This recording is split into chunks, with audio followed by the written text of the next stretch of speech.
नमस्कार दोस्तों, hello guys, कैसे हो। तो आज के वीडियो में हम बात करने वाले हैं कि कैसे हम ऑब्जेक्ट्स को इनिशियलाइज कर सकते हैं dynamically with the help of constructor. Okay, तो ये क्या है ये सब आगे आपको पता चल जाएगा। ओके, तो देखो गाइस, कंस्ट्रक्टर के ना कुछ टॉपिक्स बचे थे, वो पहले हम कवर कर लेते हैं, उसके बाद हम आगे बढ़ेंगे। Okay, so welcome to PM Guru and let's begin the video.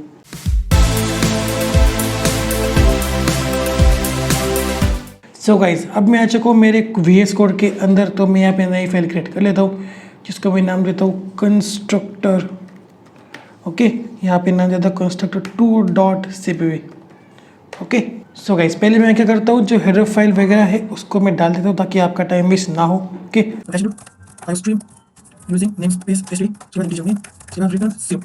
So guys, अब मैंने यहाँ पे सारी चीज़ें डाल दी है। तो इस वीडियो में हम बात करने वाली है कैसे आप ऑब्जेक्ट को डायनेमिकली इनिशियलाइज कर सकते हो। डायनेमिकली इन द सेंस कि आप कैसे ऑब्जेक्ट्स को जो है वो रन टाइम पर इनिशियलाइज कर पाते हो। मतलब कि जब भी प्रोग्राम रन हो रहा होगा तब हम ऑब्जेक्ट्स को इनिशियलाइज करेंगे। ओके, तो वह कैसे होगा वो देखो। तो पहले क्या करते हैं, यहाँ पे एक क्लास बनाते हैं। ओके, तो मैं एक क्लास का नाम क्या रखता हूँ, पहले मैं क्या करता हूँ, इसको नीचे लाता हूँ। क्लास का मैं नाम क्या रखूँ, मैं रखता हूँ मार्क्स। ओके, मार्क्स नाम का एक क्लास होगा। ओके, जिसके अंदर हम क्या करेंगे, परसेंटेज स्टोर करेंगे। ओके, हम क्या करेंगे, यूजर से सब्जेक्ट्स लेंगे और उनकी जो है वो परसेंटेज कैलकुलेट करेंगे हर ऑब्जेक्ट के लिए, यानी हर स्टूडेंट के लिए। ओके, तो क्लास मार्क्स, इनके अंदर मैं क्या डालूंगा, फ्लोट परसेंटेज। ओके, ये हो गया आपका प्राइवेट डेटा मेंबर। ओके, उसके बाद मैं क्या करूँगा, पब्लिक। उसके अंदर आप क्या करेंगे, हम कंस्ट्रक्टर बनाएंगे। तो पहले मैं क्या करता हूँ, यहाँ पे एक डिफ़ॉल्ट कंस्ट्रक्टर बना देता हूँ। वो देखो कैसे होगा, मार्क्स, उसके बाद इन ब्रैकेट कुछ भी नहीं होगा, उसके बाद हम ओपनिंग क्लोजिंग करली ब्रैकेट को यूज़ कर लेंगे। ओके, इसका मतलब क्या है, देखो हमने एक डिफ़ॉल्ट कंस्ट्रक्टर तैयार कर लिया है। अब वो क्यों, ये सब आपको आगे चल के पता चल जाएगा।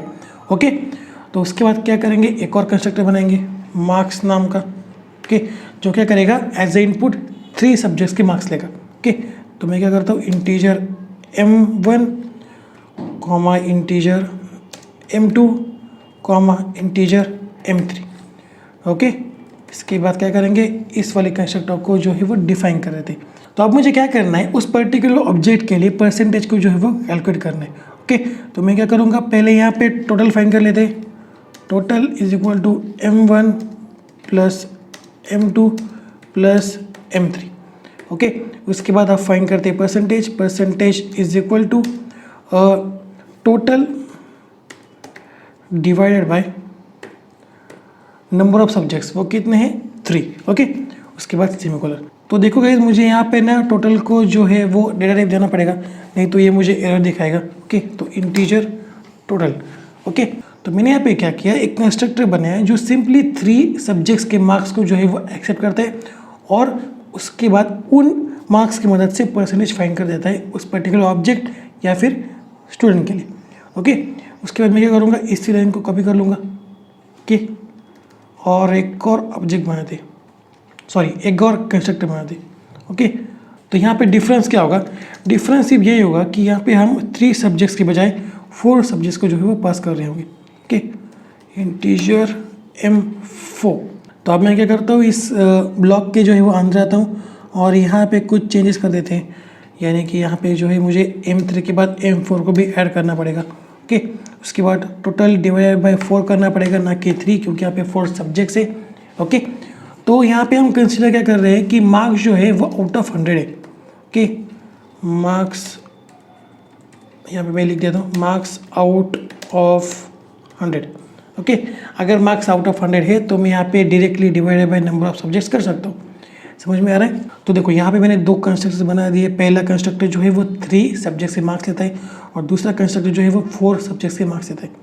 तो ऐसा क्यों, तो आपने देखा होगा यार कि कई कोर्सेज में ना सब्जेक्ट्स के जो नंबर है वो 4 होता है, तो कुछ कोर्सेज में जो है वो 5, 6 होता है। ओके, तो मैंने यहाँ पे जनरल लिया 3 सब्जेक्ट्स और 4 सब्जेक्ट्स। ओके, तो अब हम क्या करेंगे, यहाँ पे एक फंक्शन बनाएंगे जो सिंपली क्या करेगा, परसेंटेज को डिस्प्ले कर देगा आउटपुट स्क्रीन पे। ओके, तो वॉइड गेट डेटा, इसके बाद इन ब्रैकेट, यहाँ पे कुछ भी नहीं आएगा। ओके, इसके बाद यहाँ पे क्या करेंगे, सी आउट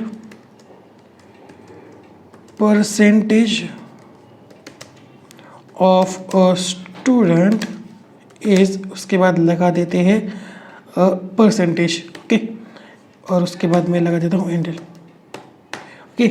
इस फंक्शन की मदद से क्या होगा, उस पर्टिकुलर ऑब्जेक्ट के लिए जो भी परसेंटेज की वैल्यू हम कैलकुलेट करेंगे वो डिस्प्ले हो जाएगी आउटपुट स्क्रीन पे, ओके। तो अब यहाँ पे जो ये क्लास बन चुका है, इसके बाद मैं क्या करूँगा, यहाँ पे पहले सेमीकोलन डाल देता हूँ ताकि एरर ना आए, ओके। तो अब हम क्या करेंगे, अब आएंगे हम इंटीजर मेन यानी कि मेन फंक्शन के अंदर। तो पहले तो मार्क्स यानी कि आपके क्लास का नाम, उसके बाद ऑब्जेक्ट जितने बनाने हैं आप डाल सकते हो। तो मैं क्या करता हूँ, यहाँ पे डालता हूँ प्रसाद, ओके, उसके बाद मैं डालता हूँ संकेत, ओके, उसके बाद मैं डालता हूँ अंकुश, ओके। तो ये 3 मैंने ऑब्जेक्ट बना दिए, ओके। उसके बाद सेमीकोलन में डाल देता हूँ। अब क्या होगा देखो, अब जब भी ये लाइन रन होगी तब क्या होगा, प्रसाद, संकेत एंड अंकुश। तो कंपाइलर देखेगा कि भाई देखो यहाँ पे तो हमारे पास 3 कंस्ट्रक्टर्स है, ओके। तो मैं कौन सा कंस्ट्रक्टर असाइन करूँ। तो अगर देखो ये लाइन नहीं होती, ये जो लाइन है देखो, मतलब कि जो मैंने डिफ़ॉल्ट कंस्ट्रक्टर बनाया हुआ है, अगर वो नहीं होता तो यहाँ पे एरर दिखाता। क्यों? क्योंकि देखो अभी तक हमें पता नहीं कि प्रसाद, संकेत, अंकुश कितने सब्जेक्ट्स को होल्ड करते हैं, मतलब कि उनको कितने कितने सब्जेक्ट्स है ये हमें नहीं पता, ओके। तो देखो मैं क्या करता हूँ, अंकुश के लिए जो है वो कंस्ट्रक्टर को यहीं पे जो है वो कॉल कर देता हूँ, मतलब कि अपने आप कॉल हो जाएगा। बट मैं क्या करूँगा, उसमें वैल्यूज़ दे दूँगा, ओके। तो मैं यहाँ पे डालता हूँ 45,92,78, ओके। तो ये क्या करेगा, अंकुश नाम का ऑब्जेक्ट कॉल लगाएगा इस वाले पहले कंस्ट्रक्टर को, ओके। और जो बाकी के 2 है प्रसाद एंड संकेत, के दोनों कॉल लगाएंगे इस डिफ़ॉल्ट कंस्ट्रक्टर को जो कुछ भी नहीं कर रहा, ओके। तो अब मैं क्या करता हूँ, प्रसाद एंड संकेत के लिए जो मार्क्स थे उनको स्टोर कर लेता हूँ। उसके बाद हम क्या करेंगे, उनको अगेन इनिशियलाइज करेंगे, ओके। वो कैसे होगा देखो, मैं क्या करता हूँ, यहाँ पे पहले 4 सब्जेक्ट्स के मार्क्स जो है वो स्टोर कर लेता हूँ। ए इज इक्वल टू, ए यानी कि M1 होगा, समझ लो, ओके। तो ए इज इक्वल टू मैं डालता हूँ suppose 50, okay.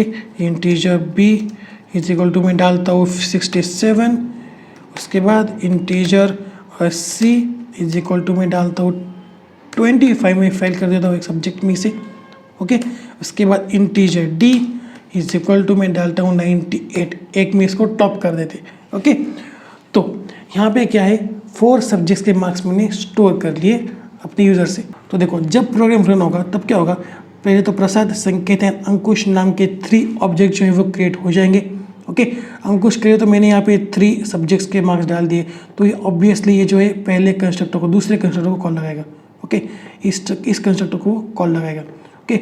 But Prasad and संकेत के लिए मैंने अभी तक कोई भी वैल्यूज़ पास नहीं की है कंस्ट्रक्टर के लिए। तो ये दोनों क्या करेंगे, पहले तो इस डिफ़ॉल्ट कंस्ट्रक्टर को कॉल लगा लेंगे, ओके। और अब हमें क्या करना है कि हमें इस वाले कंस्ट्रक्टर को जो है वो कॉल लगाना है, ओके। तो वो मैं कैसे करूँगा, प्रसाद यानी कि ऑब्जेक्ट इज इक्वल टू आपके कंस्ट्रक्टर का नाम, वो क्या है, वो है मार्क्स, ओके, मार्क्स। उसके बाद इन ब्रैकेट में डालता हूँ A, B, C, D, okay. उसके बाद मैं डाल देता हूँ सेमीकोलन। मतलब कि अब मैं कंपाइलर को बता रहा हूँ कि देखो आपने जो डिफ़ॉल्ट कंस्ट्रक्टर सेट किया था ना, वो मुझे नहीं चाहिए, मुझे ये वाला कंस्ट्रक्टर चाहिए, ओके। तो इसीलिए हम इस टॉपिक को कहते हैं कि कैसे हम डायनेमिकली जो है वो ऑब्जेक्ट्स को इनिशियलाइज करते हैं। मतलब कि देखो यहाँ पे जो है वो ऑब्जेक्ट क्रिएट हो चुका है, तो यहीं पे जो है ऑब्जेक्ट को इनिशियलाइज हो जाना चाहिए था, बट ऐसा नहीं हुआ। तो यहाँ पे क्या हो रहा है, जब भी ऑब्जेक्ट्स क्रिएट होंगे तब क्या होगा, डिफ़ॉल्ट कंस्ट्रक्टर को जो है कॉल लगाया जाएगा, ओके। बट उसके बाद हमें आउटपुट कुछ नहीं मिलेगा। तो यहाँ पे क्या हो रहा है देखो, अगर आपने पहले ऑब्जेक्ट्स को जो है वो क्रिएट कर लिया, उसके बाद आपने वैल्यूज़ को जो है वो स्टोर कर लिया, ओके। अब उसके बाद आपको कंस्ट्रक्टर को कॉल लगाना है, तो आप कैसे लगाओगे, वो हम ऐसे लगाएंगे, ओके। प्रसाद यानी ऑब्जेक्ट का नाम, उसके बाद इज इक्वल टू कंस्ट्रक्टर का नाम, उसके बाद इन ब्रैकेट जो भी वैल्यूज आप डालना चाहते हो वो डाल दो, ओके। मतलब कि इस लाइन की मदद से हम कंपाइलर को बता रहे हैं कि देखो भाई प्रसाद के लिए आपने जो डिफ़ॉल्ट कंस्ट्रक्टर को कॉल लगाया था उसको हटा दो और इसके बदले इस मार्क्स वाले कंस्ट्रक्टर को कॉल लगा दो, ओके, जिसमें 4 इनपुट से, मतलब कि 4 पैरामीटर से, ओके। तो अब हम क्या करेंगे, प्रसाद के लिए कॉल लगाएंगे गेट डेटा को, प्रसाद डॉट गेट डेटा, ओके, उसके बाद सेमीकोलन में डाल देता हूँ। अब क्या करते हैं, प्रोग्राम को सेव कर लेते हैं और अब रन कर लेते हैं। तो देखो परसेंटेज ऑफ स्टूडेंट इज 60 लिख के आ चुका है। समझ में आ रहा है ना क्या हो रहा है। यहाँ पे क्या हो रहा है कि जब भी प्रोग्राम रन होगा तो पहले तो ऑब्जेक्ट्स क्रिएट होंगे, ओके, उसके बाद क्या होगा, हमें जो वैल्यूज़ अपने यूज़र से लेने हैं वो हम लेंगे। उसके बाद हम क्या करेंगे कि ऑब्जेक्ट्स को जो है वो डायनेमिकली इनिशियलाइज करेंगे। मतलब कि अभी तक क्या हो रहा है, प्रोग्राम रन हो चुका है। उसके बाद हम कंपाइलर को बताएंगे कि देखो अपने प्रसाद के लिए जो डिफ़ॉल्ट कंस्ट्रक्टर को कॉल लगाया था उसको हटा दो और इस 4 पैरामीटर्स वाले कंस्ट्रक्टर को कॉल लगाओ। Okay, simple. तो यार मुझे पता है कि ये जो कंसेप्ट है ना ये थोड़ा सा कंफ्यूजिंग है, बट आपने एक बार समझ लिया ना तो ये आपके लिए बहुत आसान बन जाएगा। यहाँ पे हम क्या कर रहे हैं, पहले तो ऑब्जेक्ट्स को क्रिएट कर रहे हैं, ओके। आज जब हम ऑब्जेक्ट्स को क्रिएट कर रहे हैं तब हम उसमें कोई भी वैल्यू पास नहीं कर रहे, मतलब कि कंस्ट्रक्टर के लिए हम कुछ भी वैल्यूज पास नहीं कर रहे। उसके बाद हम क्या कर रहे हैं, कुछ वेरिएबल्स को डिक्लेयर कर रहे हैं और उनको हम पास कर रहे हैं अगेन कंस्ट्रक्टर में, ओके। तो ये सब चीज़ें हो रही है। अगर कोई डाउट हो तो मुझे कमेंट बॉक्स में ज़रूर पूछना, और अगर मुझसे कोई गलती हो रही हो तो मुझे माफ़ कर देना, क्योंकि थोड़ा सा कंफ्यूजिंग टॉपिक है, तो हो सकता है कि मुझसे कुछ छूट गए हो तो मुझे माफ़ कर देना, ओके। सो यार बहुत मेहनत लगती है वीडियो में, लाइक कर दो यार वीडियो को। So that's it for today guys. अगर वीडियो पसंद आती हो तो वीडियो को लाइक कर देना यार, नए हो तो चैनल को सब्सक्राइब कर लो और बेल आइकन को दबा दो ताकि मेरे आने वाले हर वीडियो की अपडेट्स सबसे पहले आपके पास पहुँचे। तो मिलते हैं अगले वीडियो में, तब तक के लिए see ya have a good day and bye bye.